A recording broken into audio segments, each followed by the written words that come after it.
best e-bikes for 2020.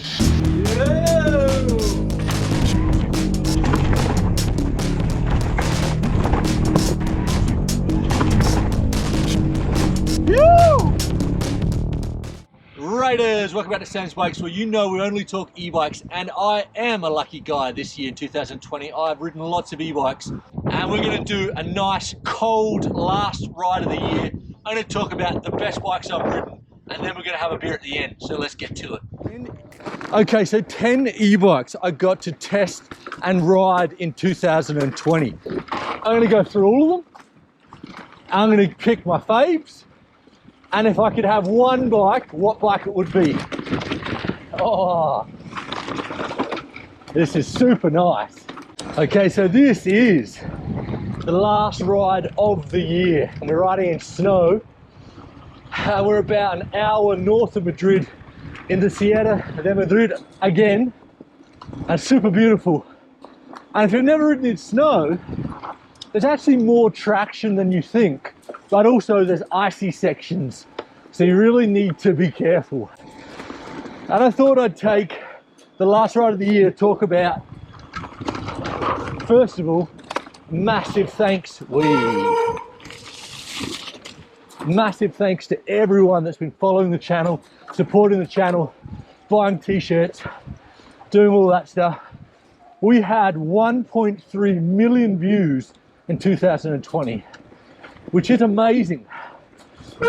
And also want to thank Schwarby, the new sponsor of the channel, or new partner of the channel. If you're thinking about buying good e-bike tires, Eddy Currents and Magic Mary and Big Betty's are my go-to. And also for Specialized and Commencal for sorting me out some long-term test bikes. I'm actually on the SX today because I'm riding with Jorge the Punisher.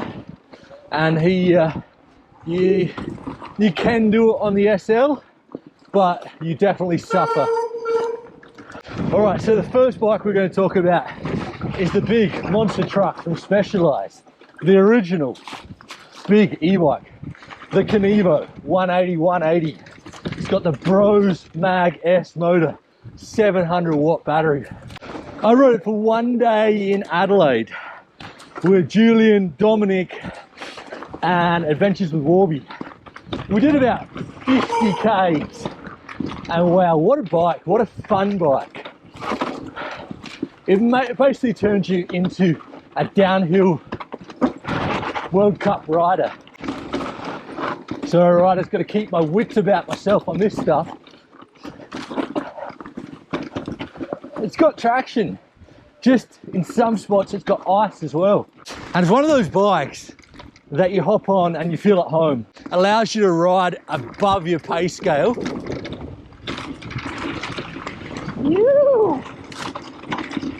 Find your flow, boys. The Bros motor, super powerful, super silent. I love the Bros motor. It definitely feels like if you're riding an E8000, it definitely feels like you have like an extra motor assistance. And the range, that 700 watt battery paired with the super powerful motor, you don't get battery fear. Now we've got some downhill. So all in all, Kenevo, great bike, definitely can recommend it, and a lot of fun. And number 2 on the list, another classic original, the Merida E160 Mark 1. Oh, look at this, so beautiful. Now when I was in Australia, I was lucky enough to borrow Dominic's Merida E160, which is in a medium, for a couple of weeks. Dom, you're a legend if you're watching this. What a bike, just like, you know, for a bike that was released in 2016. Merida was so far ahead of the time. And if you look at the new Mark 2 and 3, they're not really that different. Okay, they're mullets, but the geometry and the general idea of the bike hasn't changed. And I think actually they still use the same rear chainstay. It's got a 500 watt battery, an E8000 motor, great geometry, 160 up front, 150 in the rear. which is a bit misleading by Merida. I don't know why it's not called the E150. But yeah, if anyone's looking for a second-hand e-bike, you know, something to enter the market for about 3,000 euros, definitely check out the E160, especially the 900E, because that came with an amazing spec for the price. The new one's good, but it is quite a lot more expensive. But yeah, the old one definitely rates it. So thanks, Dom, and thanks, Merida.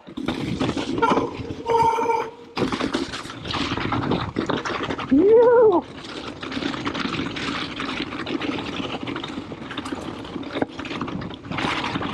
The old Commencal. Oh, there's ice here. The old Commencal is in its element in that chunder.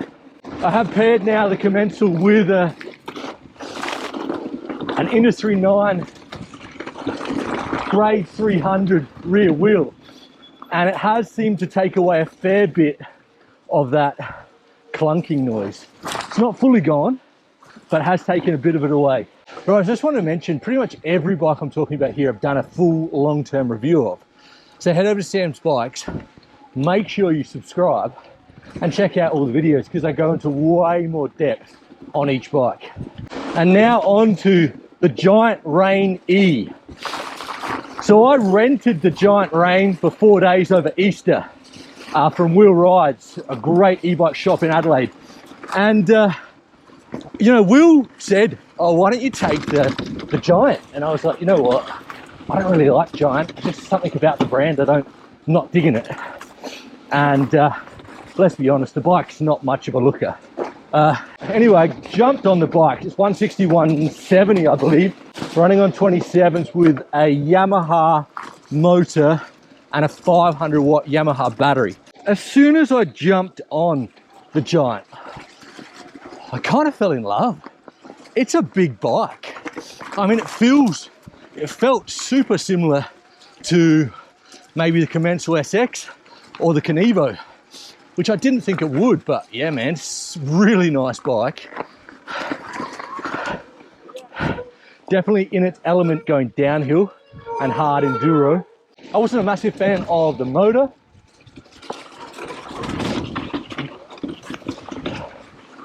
but at the same time, it's amazingly priced. And if you're looking for something to go downhill fast and just get back up the top, great bike, really great bike, super impressed. So this is where it started. The channel Sam's Bikes was born when I bought the Duck. And I've just worked out how difficult it was to navigate which bike to buy then and now. Wow. Since then, at that time, there was like, I reckon like 4 good bikes. And now there's like 30 good bikes. And the Duck comes with an E8000, a 540 watt YT specific battery, 160, 165. I actually changed mine to 180 at the front, running on 27 wheels. And I really enjoy my time on the Duck. And a lot of people ask me why I'm riding different bikes. I just need to keep the channel interesting. One thing that I don't like about the YT is its specific battery. I mean, I did go to Australia for 2 months and I was unable to buy, rent or borrow a battery for that time. So, you know, if you don't want to travel, the Decoy is still a good option. And everyone's asking, when will the EP8 be put in the Decoy? Look, I'm thinking it's probably going to happen in the first quarter of 2021. I'm also thinking that because the Decoy was so successful, they might have a frame change. They might go to a Shimano 630 watt battery, or they might do their own 700, because they did promise a 700 2 years ago and it never happened. So let's hope that happens. The next one, the Decoy 29er. YT was kind enough to lend me. Oh yeah, oh yeah.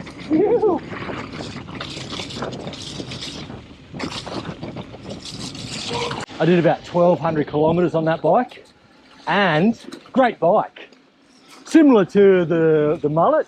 In my opinion, the Decoy 29 is probably better than the mullet in every aspect for about 80% of what you want to ride.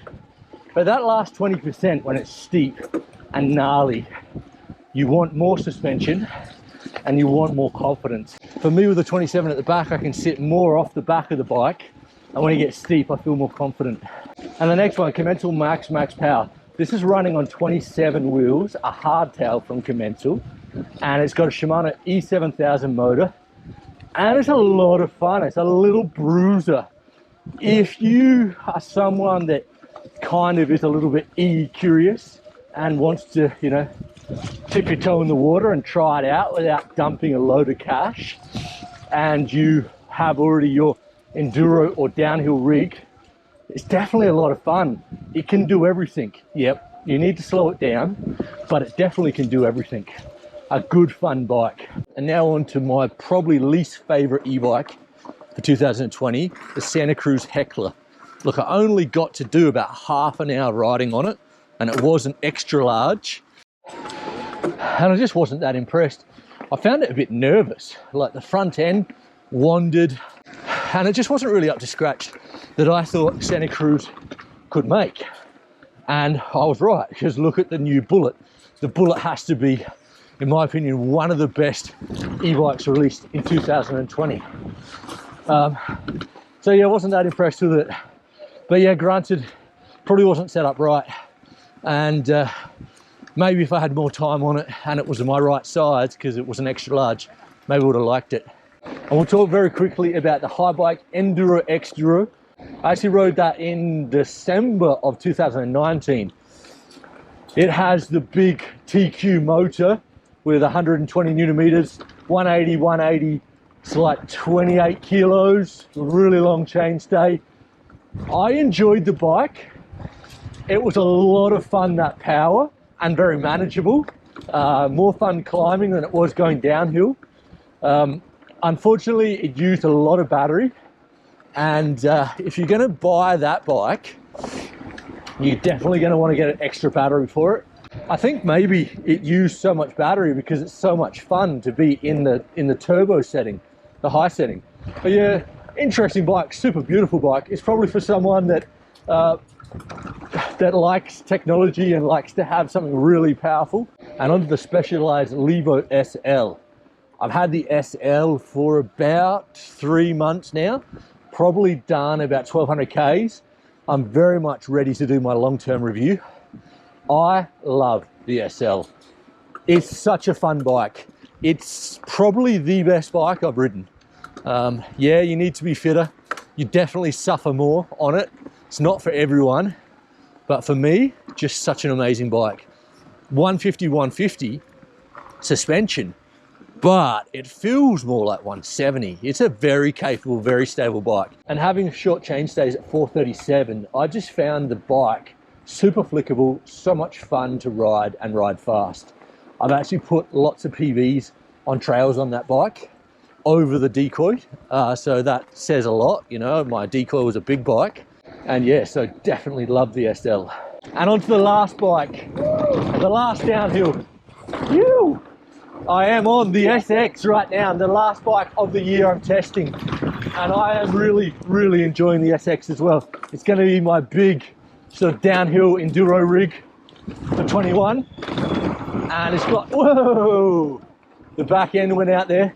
It's got the new Shimano EP8, and the more time I'm spending on the EP8, the more I'm liking it. And yeah, so great bike. Now for me, all the bikes that I've ridden, I'm going to say the best trail bike for the year for me, it's got to be the SL. Just what a bike. Specialized got it so right there. And for a downhill enduro bike, I have to say the Commencal as well. I know they're the two bikes I have right now. The Commencal is just a really fun bike. You laugh when you ride it. The things you can do on this bike that should get you in trouble and don't. It's a perfect big bike. And yeah, so they're my two bikes. And if I had to pick one bike to do it all, I'm going to go against the trend, and I'm going to say the SL. Yeah, I know I have to be fitter to ride it, and you do suffer more, but I kind of like that suffering. Whoa. I kind of like that suffering. You know, it's kind of a, it's like the old days when you go out on normal bikes and you go out with a fast group, you suffer sometimes, so, oh yeah. Oh. A lot of fun. Riding in the snow has been great fun. And yeah, riders, when this COVID gets, and when COVID clears up and you can come to Spain, come riding with me. I'm definitely thinking of doing something in April next year. So, you! Muy bien, muy bien. And riders, let me know what's your favorite bike for the year. And I hope you have a great new year and stay safe out there, and I will see you next week.